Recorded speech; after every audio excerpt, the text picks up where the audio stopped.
আসসালামু আলাইকুম সম্মানিত বিনিয়োগকারী ভাই ও বোনেরা, আশা করি সবাই ভালো আছেন। আজকের ভিডিওর টপিকটি ইতিমধ্যে আপনারা স্ক্রিনে দেখতে পারতেছেন। আমাদের ভিডিওর আলোচনাগুলো শুনবার আগেই এই সতর্ক বাণীটি অবশ্যই পড়ে নেবেন। পুঁজিবাজারে বিনিয়োগ ঝুঁকিপূর্ণ, জেনে বুঝে বিনিয়োগ করুন।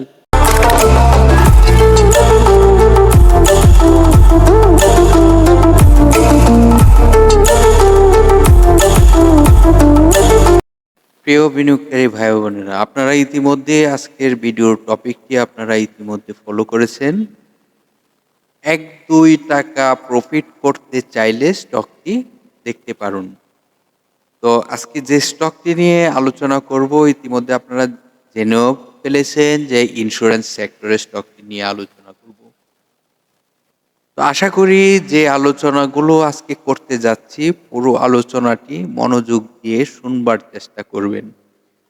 বিনিয়োগ করার পূর্বে আলোচনাগুলো জানা খুবই প্রয়োজন, কারণ আলোচনার মধ্যে কিন্তু অনেক কিছুই অজানা থাকে, যে অজানাগুলো আমি আপনাদেরকে জানানোর চেষ্টা করি।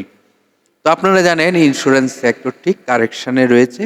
এখন যে স্টকটি নিয়ে আপনাদের সাথে আলোচনা করতে যাব, সেই স্টকটি আমার মনে হচ্ছে এখন বিনিয়োগ করতে পারলে স্টকটি আপনাদেরকে প্রফিট দিবে, এটি আমার মনে হচ্ছে। তো স্টকটির গুরুত্বপূর্ণ কিছু বিষয় আলোচনা করব। তার আগে কোম্পানিটির নামটি আপনাদের সাথে প্রকাশ করি। অনেকে আপনারা বলেছেন যে নামটি যেন প্রথমেই বলার চেষ্টা করি। তো এটি হলো ICICL ইন্স্যুরেন্স সেক্টরের এই স্টকটি ফুল নেম হলো ইসলামিক কমার্শিয়াল ইন্স্যুরেন্স লিমিটেড। তো আপনাদের সাথে এই স্টকটি নিয়ে আলোচনা করব। তার পূর্বে এই কোম্পানির এই সেক্টরটির কিছু তথ্য আপনাদেরকে দেখানোর চেষ্টা করি। দেখুন, এই সেক্টরের এই দুটি stock green candle, green colour ছাড়া কিন্তু সব ইন্স্যুরেন্স একদম রেড কালার হয়ে রয়েছে। এটি আপনারা স্ক্রিনে দেখতেই পারতেছেন। তো দেখুন, কখন একটি স্টকে বিনিয়োগ করতে হয় এটি আমাদেরকে বুঝতে হবে। যখন একটি স্টক ডাউন টেনে থাকবে, তখন কিন্তু আমাদের বিনিয়োগ করতে হয়। আবার কখন আমরা এক্সিট নিব, কখন এক্সিট নিতে হবে সেটি কিন্তু আমাদের বুঝতে হবে। কখন এক্সিট নিব? যখন স্টকটি ভালো একটি প্রাইস হয়ে যাবে, যখন মার্কেটে ভালো আপনাকে প্রফিট দিয়েছে, আপনি তখন এখান থেকে এক্সিট নেওয়ার চেষ্টা করবেন।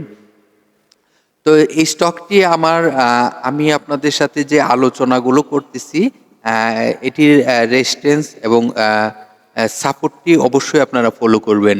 তো এই স্টকটি আপনারা 1-2 টাকা, 3 টাকা, 4 টাকা, 5 টাকা প্রফিট করতে পারবেন, বাট সময় দিতে হবে। এখন যদি ইমিডিয়েটলি আপনারা শর্ট টাইমের জন্য বিনিয়োগ করে 1-2 টাকা, 3 টাকা প্রফিট করতে চান, তাহলে রিসেন্টলি আপনারা করার সম্ভাবনা থাকবে। তো স্টকটির আলোচনা শুরু করব এখন। জাস্ট আপনাদেরকে এই সেক্টরটির, ইন্স্যুরেন্স সেক্টরটির এই যে স্টকগুলো দেখুন কি অবস্থায় হয়েছে, এখন কিন্তু আমাদের এই স্টকটিতে বিনিয়োগ করা একটি সঠিক সিদ্ধান্ত হবে। তো চলুন আমরা এখন তার সাপোর্ট কোথায় রয়েছে এবং রেজিস্ট্যান্স কোথায় রয়েছে তা দেখানোর চেষ্টা করি। তো এই কোম্পানিটির তার রেজিস্ট্যান্স বলবো এবং সাপোর্ট বলবো। সাপোর্টটি রয়েছে 31 টাকা 30 পয়সা। এটি যদি বর্তমান প্রাইস থেকে আরও কিছুটা কারেকশন হয়, তাহলে তার এই সাপোর্টটি 31 টাকা 30 পয়সা। তবে এই স্টকটি যদি বর্তমান প্রাইস থেকে তাকে মার্কেটে ভালো প্রাইস করতে হয়, ভালো লিড দিতে হয়, তাহলে কিন্তু 33 টাকা 60 পয়সা যে রেজিস্ট্যান্সটি রয়েছে সেটি কিন্তু ব্রেকআউট করতে হবে। তো আমরা এখন নজরে রাখতে হবে যে 33 টাকা 60 পয়সা ব্রেকআউট করার পর তার যে প্রাইস হবে, সেই প্রাইসগুলো আমাদেরকে ফলো রাখতে হবে। তো এই প্রাইসটি যদি ব্রেকআউট করতে পারে, তাহলে কিন্তু স্টকটি আরও 1-2 টাকা গ্যাপ হওয়ার সম্ভাবনা থাকবে। এটি ৫ টাকা হতে পারে, ৩ টাকা হতে পারে, তবে এটি আপনাদের নজরে রাখতে হবে। তো এই স্টকটির যে বিষয়টি আপনাদেরকে বোঝানোর চেষ্টা করলাম, আশা করি এই বিষয়টি আপনারা বুঝতে পেরেছেন। তো এখন আমরা দেখব এই স্টকটির তার এই ন্যাপ কত রয়েছে, তার আয়গুলো।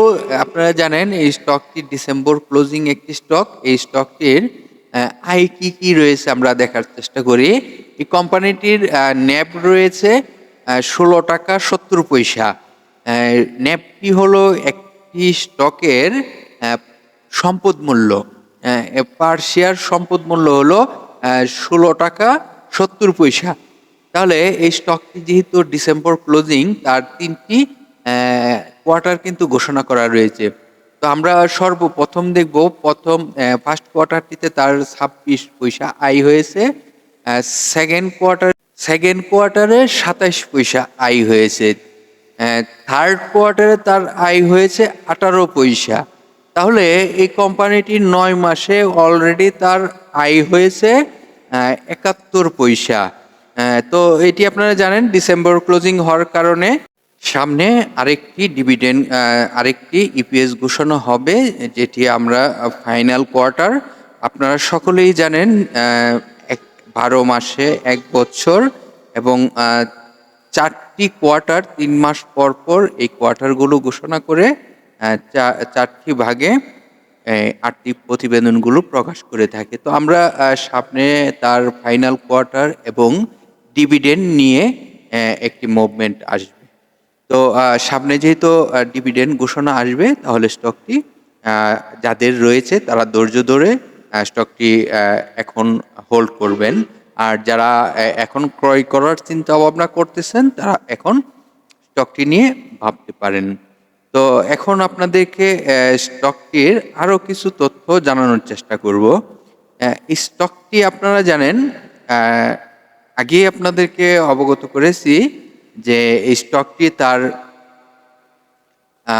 টোটাল শেয়ার সংখ্যা কত রয়েছে সেটি আপনাদেরকে জানানোর চেষ্টা করি। তবে আরেকটি বিষয় আপনাদেরকে বলি, এই কোম্পানিটি কিন্তু বাংলাদেশ পুঁজিবাজারের তালিকাভুক্ত হয় 2022 সালে। স্টকটি মার্কেট ক্যাটাগরি রয়েছে এক ক্যাটাগরিতে।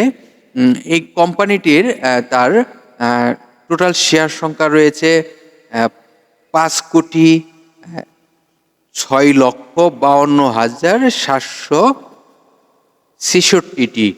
তাহলে কোম্পানিটির আপনারা জানেন তার পাবলিকের পার্সেন্টেজ রয়েছে 50.09%। তাহলে পাবলিকের এই ক্যালকুলেশনে পাবলিকের হাতে টোটাল শেয়ার সংখ্যা রয়েছে 2,53,71,970টি। এটি হলো পাবলিকের হাতে টোটাল শেয়ার সংখ্যাটি রয়েছে। তো এখন আপনারা বুঝতেই পারতেছেন। আবার আপনাদেরকে আরেকটি বিষয় স্মরণ করিয়ে দিতে চাই, এই কোম্পানিটি কিন্তু তাদের শর্ট টাইম এবং লং টাইমের জন্য কোনো লোন নেই। এটি একটি ভালো দিক রয়েছে স্টকটির, শর্ট টাইম এবং লং টাইমের জন্য কোনো লোন নেই। তাহলে আমরা এখন এই স্টকটি নিয়ে পরিকল্পনা করতে পারি। আমাদের মনে হচ্ছে স্টকটি ভালো কিছু প্রফিট করার মতন একটি স্টক হতে যাচ্ছে। তো সম্মানিত বিনিয়োগকারী ভাই বোনেরা, আপনারা জানেন প্রতিদিনই আপনাদের জন্য স্টক নিয়ে আলোচনা করে থাকি, যে স্টকগুলো আপনাদেরকে অবশ্যই ব্যবসার জন্য সহযোগিতা করে থাকে। তো আপনারা জানেন প্রতিটি স্টক আপনাদের সাথে আলোচনা করার পর কিন্তু মোটামুটি ভালো মুভমেন্ট হয়, এটি আমি আপনাদের কাছে বলতে পারি। যেহেতু আপনাদেরকে যে স্টকগুলো নিয়ে দীর্ঘদিন যাবৎ আলোচনাগুলো প্রকাশ করে আসছি, এটি আপনাদের কিছুটা হলেও মনে হয় সহযোগিতা হয়ে থাকে। তো ভিডিওটি আপনাদের জন্য যদি সহযোগিতা করে থাকি আমি, আপনারাও তো আরও হাজারো হাজারো বিনিয়োগকারী, লক্ষ লক্ষ বিনিয়োগকারী রয়েছে, ওনাদেরকে কিন্তু শুনবার কিছুটা সহযোগিতা করবেন আপনারা। তাহলে সহযোগিতা করতে হলে অবশ্যই আপনারা বিভিন্ন সোশ্যাল মিডিয়া প্ল্যাটফর্মে যুক্ত রয়েছেন। ছোট্ট একটি শেয়ার করে দিলেই কিন্তু অন্যরা শুনবার কিছুটা সুযোগ পাবে। তো আপনার একটি সহযোগিতার কারণে হাজারো বিনিয়োগকারী জানতে পারবে এই স্টকটির তথ্যগুলো। তো ভালো থাকেন। আগামীকাল আবার আপনাদের সাথে স্টক নিয়ে আলোচনা করব। ততক্ষণ পর্যন্ত আমাদের সাথেই থাকুন। আল্লাহ হাফেজ।